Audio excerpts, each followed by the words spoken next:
Duck and Percy enjoy their work at the harbor, pulling and pushing cars full of cargo to and from the quay. But one morning, the engines were exhausted.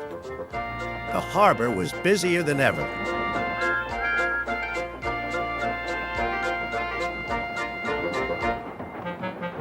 Sir Topham Hatt promised that another engine would be found to help them.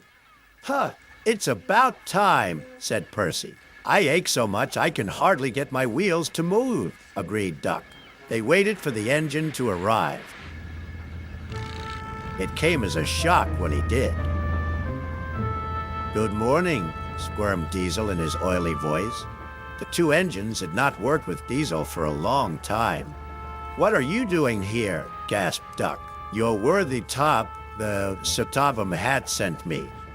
I hope you are pleased to see me again. I am to shunt some dreadfully tiresome cars." "Shunt where?" said Percy suspiciously. "Where? Why, from here to there," purred Diesel, "and then again from there to here. Easy, isn't it?"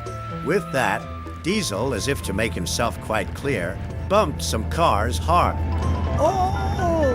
screamed the cars. "Brrr!" growled Diesel. Percy and Duck were horrified. They did not trust Diesel at all. They refused to work and would not leave their shed. Sir Topham Hatt was enjoying his tea and iced bun when the telephone rang. "So there's trouble in the harbor yard? I'll be there right away." Diesel was working loudly and alone. Cargo lay on the quay. Ships and passengers were delayed. Everyone was complaining about Sir Topham Hatt's railway. Percy and Duck were sulking in their shed. "What's all this?" demanded Sir Topham Hatt. "We're on strike, sir," said Percy nervously. "Yes," added Duck. "Beg pardon, sir, but we won't work with Diesel, sir." "You said you sent him packing, sir." "I have to give Diesel a second chance," replied Sir Topham Hatt. "I'm trying to help you by bringing Diesel here. Now you must help me. He was the only engine available." Percy and Duck went sadly back to work. Next morning, things were no better. Diesel's driver had not put his brakes on properly, and Diesel started to move. He went bump straight into Percy. "Wake up there, Percy," scowled Diesel. "You have work to do." He didn't even say he was sorry to Percy. Later, Diesel bumped the car so hard that the loads went everywhere. "What will Sir Topham Hatt say?" gasped Percy. "He won't like it," said Duck. "So who's going to tell him, I wonder? Two goody-goody tattletales like you, I suppose?" Percy and Duck did not want to be tattletales, so they said nothing.